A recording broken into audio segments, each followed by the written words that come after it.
धन धन सतगुरु तेरा ही आसरा, धन धन सतगुरु तेरा ही आसरा। जब पूर्ण संत सतगुरु ने अपने शिष्यों से कोई ऐसा कार्य अथवा सेवा लेनी होती है जिसका भविष्य में इतिहास बनना होता है, तो मुर्शिद शिष्य को कुंदन बनाता चला जाता है। अंत उसके जीवन में ऐसी परिस्थितियां उत्पन्न कर देता है जो इतिहास में शिक्षादायक घटनाएं बन जाती है। मुर्शिद ऐसा खेल रचता है कि दुनिया के आगे लोग पढ़ सुनकर अचंभित होते हैं कि क्या वास्तव में ऐसा हुआ होगा, पर सच तो सच ही रहता है। सच्चा मुर्शिद कभी भी शिष्य के पदार्थ को भूखा नहीं होता, किंतु सतगुरु को शिष्य की भलाई के लिए ऐसी घटनाओं की रचना करनी पड़ती है जो शिष्य की भलाई के लिए अति आवश्यक होती है। कबीर साहिब जी के समय में सेठ धर्मदास नाम का एक धनवान व्यक्ति हुआ था। कहते हैं कि उसके पास उस समय कुल पूंजी 14 करोड़ के लगभग थी। सेठ धर्मदास की पत्नी का नाम आमना था। एक बार सेठ जी गंगा के किनारे स्नान कर रहे थे। उस समय संत कबीर जी वहां पहुंच गए। सेठ धर्मदास को उन्होंने कहा कि धर्मदास, तू कितने जन्मों से यहां स्नान कर चुका है, पर सोच वहां स्नान करने से कोई लाभ हुआ है? कबीर साहिब जी के दर्शन करके और उनकी बात सुनकर धर्मदास ने उन्हें सिर झुकाया। जब सिर ऊपर उठाया तो कबीर जी अलोप हो चुके थे। उसने कबीर साहिब को इधर उधर देखा, किंतु कबीर जी उसे दिखाई नहीं दिए। सेठ धर्मदास इस घटना के पश्चात बड़ा ही अशांत रहने लगा। कई वर्ष बीत गए। एक दिन सेठ धर्मदास रसोई में अपनी पत्नी के साथ बैठा था। उसकी पत्नी भोजन बना रही थी। अकस्मात उधर से कबीर साहिब जी एक फकीर के वेश में वहां आए। उन्हें आते ही उन्होंने सेठ धर्मदास को कहा, धर्मदास, तुम बड़ा पापी है। धर्मदास ने कहा, महाराज, जहां तक मुझे याद है कि मैंने अपने जीवन में किसी को कष्ट नहीं दिया, बल्कि सबका भला ही किया है। फिर मेरे से कहां पर अपराध हुआ है जी? कबीर जी पुनः से कहने लगे, तू बड़ा ही पापी है और बहुत बड़ा पाप करने जा रहा है। समीप बैठी सेठ जी की पत्नी ने अपने पति के विषय में ऐसा सुनकर बिना सोचे समझे कबीर साहिब जी को कह दिया, मेरा पति क्यों पापी है? तू पापी है। कबीर साहिब जी सेठ को कहने लगे, यदि तू पूछता है कि मैं पापी कैसे हुआ, तो सुन, तुम्हारे चूल्हे में जो लकड़ी आप लोग जला रहे हैं उसे बाहर निकाल कर झटक कर देख।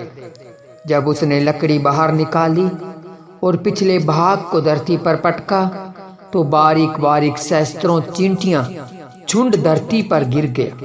कबीर जी ने कहा, धर्मराज, अब सोच तू कितना बड़ा पाप करने जा रहा था। कुछ देर के पश्चात इन सब चींटियों ने आग में जल जाना था। तो बता, इसका हिसाब किताब तू कैसे चुकाता? जब धर्मदास ने यह बात सुनी तो आंतरिक रूप में वह भयभीत हो उठा। उस समय वह कबीर साहिब जी के आगे झुक गया, पर तब तक कबीर साहिब जी जा चुके थे। सेठ धर्मदास ने कबीर साहिब जी को बहुत ढूंढा, किंतु कबीर जी उसे कहीं नहीं मिले। उसका हृदय उनके दर्श दीदार के लिए विचलित हो रहा था। आंतरिक रूप से वह इतना अशांत हो चुका था कि वर्णन नहीं कर सकता था। उसका मन समस्त संसारिक कार्यों से विमुख हो चुका था। वह हर समय उदास रहने लगा। अंत में सेठ जी ने इस विषय में अपनी पत्नी से बातचीत की। उसने कहा, स्वामी, यह कौन सी बड़ी बात है? अपने पास बहुत धन दौलत है, हम ऐसा करते हैं कि बड़े बड़े तीर्थों पर यज्ञ करते हैं। भोजन जल के बहाने साधु फकीर वहाँ पर साधारणत आ ही जाते हैं। वो फकीर भी समय वहाँ आ जाएगा, तो उस समय आप उससे मिल लेना। धर्मदास को यह बात उचित लगी। उसने सबसे पहले यज्ञ प्रसिद्ध तीर्थ स्थान मथुरा में किए। उसी प्रकार भारतवर्ष के प्रसिद्ध तीर्थ स्थानों पर यज्ञ किए। प्रत्येक यज्ञ पर गरीब साधु फकीर आदि पहुँचते, भोजन लेते और सेठ धर्मदास का यश गाते और आशीर्वाद देकर अपने अपने मार्ग पर चले जाते। धर्मदास ने इतने यज्ञ किए जिससे उसकी संपत्ति समाप्त होने लगी, किंतु जिस मनोरथ के लिए यज्ञ किए थे उसकी प्राप्ति न हुई। सेठ धर्मदास ने अंतिम यज्ञ गंगा के किनारे पर किया। आस पड़ोस के गांवों में घोषणा करवा दी। इस हो रहे सबसे बड़े यज्ञ पर धर्मदास की सारी शेष संपत्ति खर्च हो गई। इस यज्ञ में दूर दूर से लोग आए। अनगणित साधु फकीरों ने भोजन किया, किंतु धर्मदास की प्यासी आंखें कबीर साहिब जी को ढूंढ रही थी, पर कहीं पर उसे कबीर साहिब जी के दर्शन दीदार न हुए। मनोरथ की प्राप्ति न होते देखकर सेठ जी व उसकी पत्नी उदास हो गए। लंबी प्रतीक्षा, दुखी व दिल एवं विरह रूपी दर्द से सेठ जी की आंखें छम छम करती हुई अश्रुधारा बह उठी। दर्शनों की तड़प आंखों में और तिर हो गई। विरह ने सभी चैन आराम भुला दिया। चेहरे पर मुस्कान आए हुए कई वर्ष बीत गए थे। इस दर्द भरी वेदना को किसी शायर ने इस प्रकार लिखा है। जेड़े दिन दा तू मुख मोड़िया, हासियां भी मुख मोड़े, प्यार दे फुल बिन खिड़ने सुके, ऐसे पए विछोड़े, हिजरों पीड़ अखां विच रड़के, दुखदियां वांगर फोड़े, साधक हंजुआ मार के छल्ला, पलकां दे बन तोड़े। दंपति ने सोचा कि हमने अपनी समस्त पूंजी यज्ञों पर खर्च कर दी, किंतु उस फकीर के दर्शन भी नहीं हुए। अब तो हमारे पास एक कौड़ी भी नहीं है। वापिस गांव में जाकर अब क्या करेंगे? लोग क्या कहेंगे कि इतने यज्ञ भी कर लिए फिर भी संत नहीं मिले। अंत में पति पत्नी ने सोचा इससे तो नदी में डूबकर आत्महत्या कर लेनी चाहिए, किंतु अचानक उन्हें सूझा कि यहाँ सभी लोग उन्हें जानते हैं। यदि वे नदी में डूबने लगे तो लोग उन्हें धर्मात्मा समझकर डूबने से बचा लेंगे। इसलिए 5 से 6 मील दूर जाकर ही आत्महत्या की जाए। यह सोचकर वे नदी के किनारे किनारे चलने लगे। 5-6 मील दूर पहुंचकर उन्होंने नदी में डूबने का निश्चय कर लिया। जब वे नदी के किनारे से थोड़ी सी दूर ही गए थे कि अचानक ही उन्हें कबीर साहिब जी की आवाज़ सुनाई दी कि क्या करने लगे हो सेठ धर्मदास। जब धर्मदास ने आवाज़ की ओर देखा तो वहाँ कबीर साहिब जी समाधि लगाए बैठे हुए थे। कबीर साहिब जी को देख दोनों वहाँ गए। सेठ धर्मदास वैराग्य के सागर में डूब चुका था और आंखें छलछला रही थी। दुनिया के सारे गम, चिंताएं, यश एवं पदार्थों की लालसाएं जो पहले ही भूल चुकी थी, अब तो सभी इच्छाएं समाप्त हो गई थी और अश्रुधारा सबको बहा कर ले जा रही थी।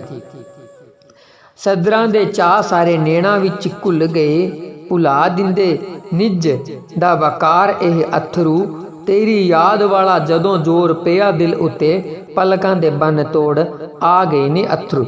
धर्मदास ने रो कर कहा। कबीर साहिब जी के चरण धो डाले। कबीर जी ने धर्मदास को उत्साहित किया। सेठ जी ने कबीर साहिब से पूछा, महाराज हम यज्ञ पर यज्ञ करके हार गए, किंतु आप कहीं दिखाई नहीं दिए। हमें क्या मालूम था कि आप 5-6 मील की दूरी पर ही बैठे हैं। हे स्वामी जी, आप यज्ञ पर क्यों नहीं आए?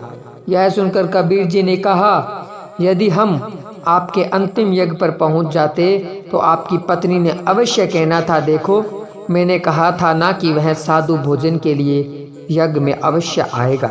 वह देखो आ गया ना। सेठ धर्मदास, हम आपकी धन दौलत के भूखे नहीं हैं। सेठ जी ने कहा, महाराज इतने वर्ष आडंबर कराने की क्या आवश्यकता थी? पहले ही मुझ पर कृपा कर देते। कबीर जी ने कहा, हम तुझे पहले 2 बार समझाने के लिए आए थे, पहली बार जब तुम गंगा पर स्नान कर रहे थे, दूसरी बार हम तुम्हारे घर आ गए, तुम्हारी पत्नी ने हमें पापी कहकर फटकार दिया। अब तू बिल्कुल शुद्ध है, हमारा शिष्य बनने के योग्य है। लो हम तुम्हें नाम दान देते हैं, इसका सुमिरन करते रहना। इतिहास अनुसार धर्मदास ने नाम का पूर्ण सुमिरन किया।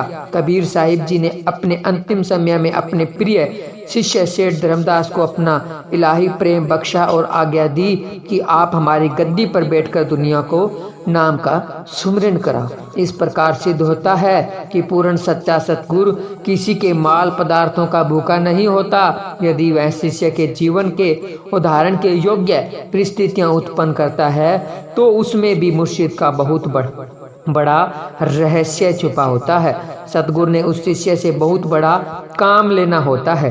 समय अनुसार बहाना बनाकर खेल रचाकर अपनी नजर मेहर से उस शिष्य को परिपूर्ण करना होता है। सतगुरु ने संसार को यह दिखाना होता है और सूफियत का इतिहास रचना होता है कि आने वाली पीढ़ियां उनसे शिक्षा प्राप्त कर सके। धन धन सतगुरु तेरा ही आसरा, धन धन सतगुरु तेरा ही आसरा। प्यारे सतगुरु जी की प्यारी साथ संगत जी, आप सभी ने सुना रूहानी वीडियो, तो आप जी को ये रूहानियत से बराबर वीडियो कैसा लगा कमेंट करके जरूर बताएं। और अगर अभी तक आपने हमारे YouTube चैनल को सब्सक्राइब नहीं किया है तो YouTube चैनल को सब्सक्राइब करें जी। मिलते हैं जल्द एक और रूहानी वीडियो के साथ, तब तक के लिए धन्यवाद। धन धन सतगुरु तेरा ही आसरा, धन धन सतगुरु तेरा ही आसरा।